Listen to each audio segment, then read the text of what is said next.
SSC ও সমমান পরীক্ষায় উত্তীর্ণ শিক্ষার্থীদের জন্য একাদশ শ্রেণীতে ভর্তির প্রক্রিয়া শুরু হচ্ছে জুলাই শেষ সপ্তাহে। তবে এবারের ভর্তির মৌসুমে থাকছে বেশ কিছু গুরুত্বপূর্ণ নীতিগত পরিবর্তন।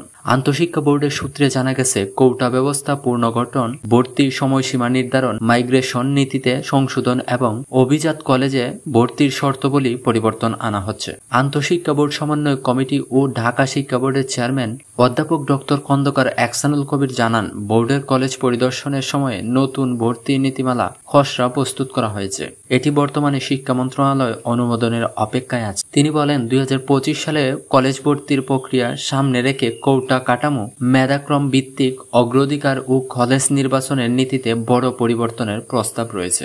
গত বছর ভর্তির পরিসংখ্যান বলছে, প্রায় 8,500 জিপিএ পাস প্রাপ্ত শিক্ষার্থীর প্রথম ধাপে কোনো কলেজে সুযোগ পায়নি। ঢাকার অভিজাত কলেজগুলো যেমন Notre Dame, holy cross, central Joseph, Viqarunnisa residential, Rajuk, ideal সহ অন্যান্য নামকরা কলেজ সীমিত আসনের কারণে চাহিদা অনুযায়ী ভর্তির সুযোগ পাওয়া কঠিন হয়ে উঠেছে। ঢাকা বোর্ড কলেজের পরিদর্শক অধ্যাপক রেজাউল হক জানান, এসব কলেজ নিজস্ব স্কুল শাখায় শিক্ষার্থীদের অগ্রাধিকার থাকায় বাইরের শিক্ষার্থীদের জন্য প্রতিযোগিতা আরও কঠিন হয়ে পড়ে।